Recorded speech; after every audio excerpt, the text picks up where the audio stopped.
المعارک of سیرہ میں آج ہمارا عنوان ہے وقائع سیرت نبوی۔ اخلاق احمد قادری آپ کی خدمت میں حاضر ہے۔ آپ سے درخواست ہے کہ آپ ہمارے چینل کو سبسکرائب کریں اور بیل آئیکن دبائیں۔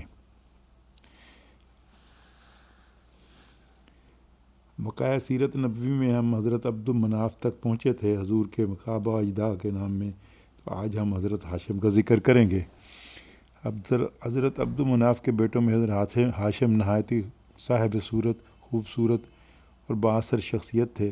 انہوں نے اپنے بھائیوں کی مدد سے سقایا اور رفادہ کے مناصب عبدالدار سے واپس لے لیے۔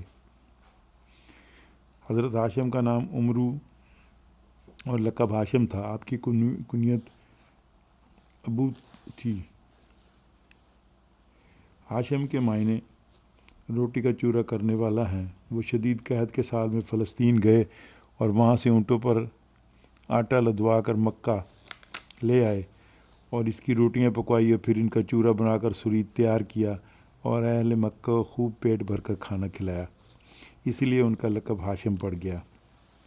انہوں نے اپنے ہم عصر کیسر روم سے خط و کتابت کر کے فرمان کیسر جاری کروایا اور قریش کے مال و تجارت پر روم کی حکومت میں محصول نہ لیا جائے، جو کہ منظور کر لیا گیا۔ نجاشی ابزہ سے بھی اسی قسم کا فرمان جاری کروایا، جس سے عرب تجارت کو فروغ ملا۔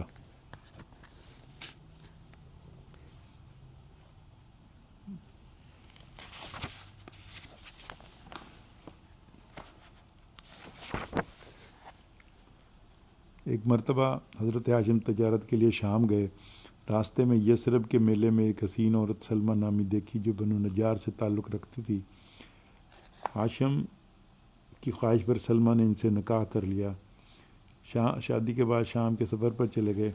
دوران سفر غزہ فلسطین میں ان کا انتقال ہو گیا، وہیں مدفون ہوئے۔ ادھر حضرت سلمہ کے بطن سے ان کا بیٹا شیبہ پیدا ہوا، جس نے 8 برس تک یثرب میں پرورش پائی۔ اور پھر ہاشم کے بھائی مطلب اپنے اس بھتیجے کو مکہ لے آئے۔ مکہ آنے پر لوگوں نے چونکہ انہیں حضرت مطلب کے ساتھ اونٹ پر بیٹھے ہوئے دیکھا تو انہوں نے انہیں خیال کیا کہ شاید یہ ان کے غلام ہیں، اس لیے ان کا نام عبد المطلب پڑ گیا۔ اور حضرت عبد المطلب حضور کے دادا اور ان کا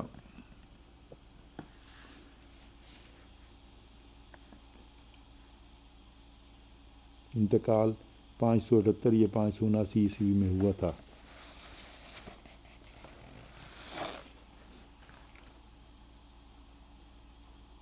ہمارا اگلا عنوان ہے 545 عیسوی، ولادت حضرت عبداللہ۔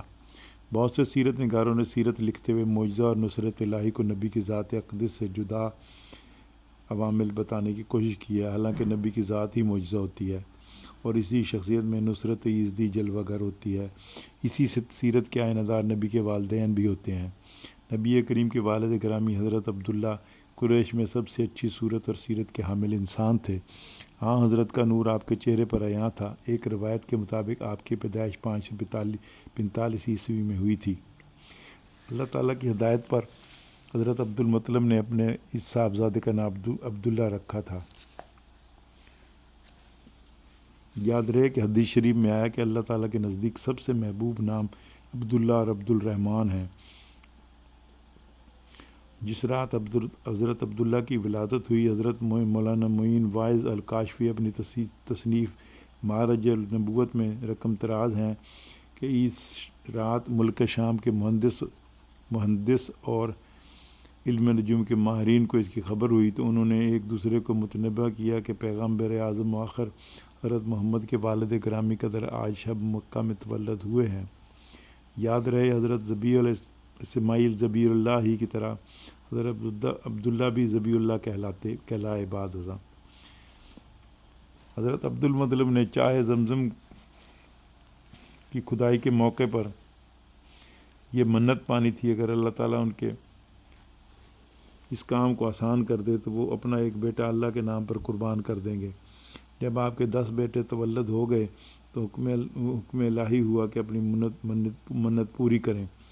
انہوں نے ایک دمبا ذبح کر کے غربا میں تقسیم کر دیا، مگر انہیں خواب میں حکم دیا گیا کوئی بڑی چیز قربان کریں۔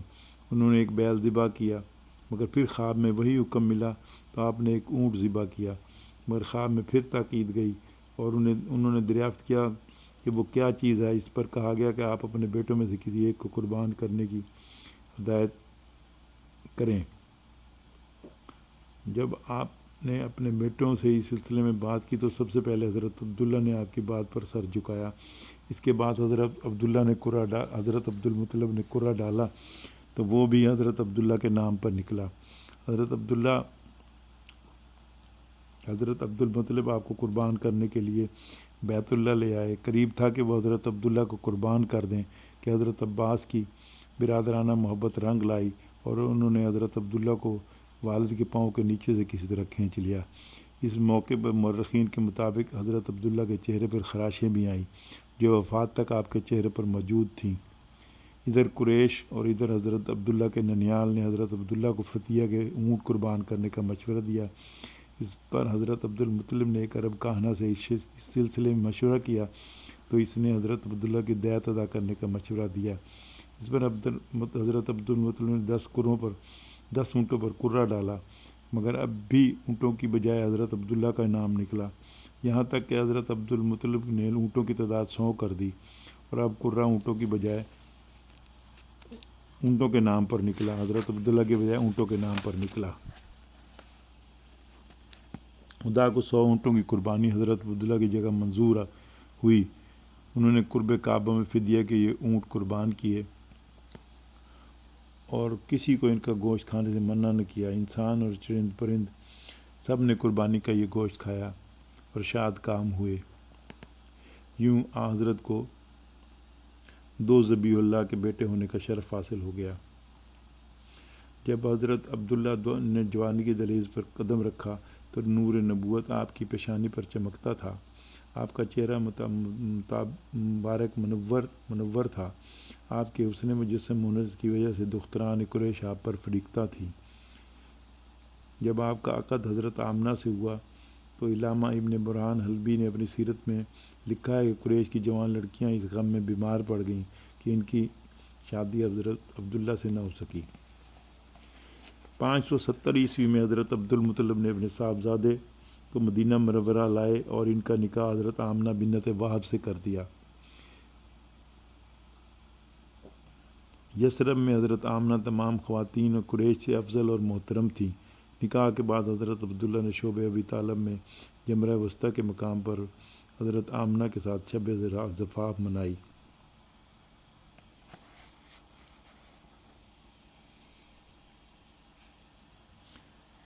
شادی کے کچھ دن بعد آپ ایک مرتبہ پھر حضرت عبداللہ شام کے تجارتی سفر پر روانہ ہو گئے اور واپسی پہ ان کا انتقال یثرب میں ہوا اور وہ بنو نجار کے مکان میں مدفون ہوئے۔